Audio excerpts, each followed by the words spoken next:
but it was time. We had had our journey with the airplane. We had really kind of taken it from A to B. More story. Yeah. So we flew the DC-3 into Paderborn, Germany to go see our friends at Aerosoft. And we accidentally overfueled the airplane while we were there.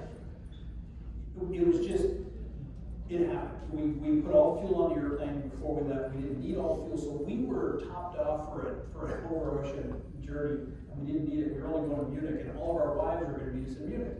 Huge line of thunderstorms blew over Munich, completely disrupted Lufthansa's whole operation. And we're flying along on our way to Munich, and the controller calls us up, and he says, Douglas, we're going to redispatch you to Stuttgart, because Munich's kind of a mess.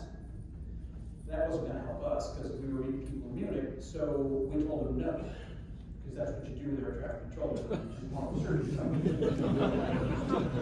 That works in the US, doesn't work in Germany. And he said, Douglas, we are redispatching you to Stuttgart. And when I do this, at home I do it in the German voice, but I don't know if that anyway. It's fun to picture it in German, it's funny. And he said, Munich's a mess, we're redispatching you to Stuttgart. And he said, your option is, you can accept holding if you'd like. We'll accept holding. So he gives us the holding instructions, and while, the two of us are sitting there trying to remember how to program a hold into a Garmin 750, because we've never done it before. He calls us back and he says, Douglas, expect about 2 hours in the hold. It's his leg, I don't care. So I went and I said, understood, 2 hours. And there's this long silence. And he calls back and he says, Douglas, how much holding fuel do you have? And I looked at Eric and I smiled and I clicked the mic and I said, we got about 8 hours before you got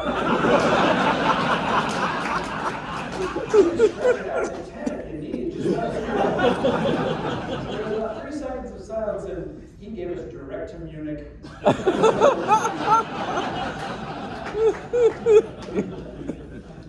But, so we sold the airplane. The reason why we sold the airplane is because all this just, we're all very busy, and our kids reached a certain age, and it was getting harder and harder to get the crew together, and we started to notice that the number of hours we were flying the airplane every year got less and less. And we kind of had to sit down and have a conversation with ourselves about what the risk factor looked like when you only fly an airplane as complicated as a DC-3, you do it 30 to 40 hours a year. The proficiency level is about as close to zero as you can get.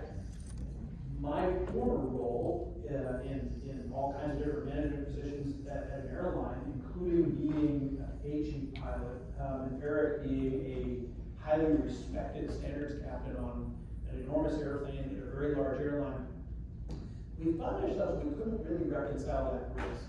And from where I stood, I looked at the gentlemen that fly the airplane with me, their wives, their kids, in Lindy's case, grandkids, and I have a responsibility to them to ensure that we come home safely and that it's not on the gaming table. So we decided to sell the airplane.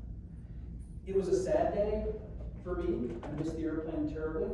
But now a year on, I realize it's not really the airplane that I miss. What I miss is the crew and the fun that we had flying the airplane around, I'm going to say around the world because it makes it sound more glamorous. We know we only went to Europe, but we're Americans, we'll call that the world. But, as people, we tend to become very, very task-oriented. We think of things in terms of a start and a finish. We view our goals as a destination. And sometimes we forget to enjoy the journey. And so this is what I would like to leave you with, this little piece of advice. What I learned from being a DC-3 owner and pilot for 12 years, the journey is made better by the people that you meet along the way. The folks that flew that airplane with me everywhere, I love them as brothers.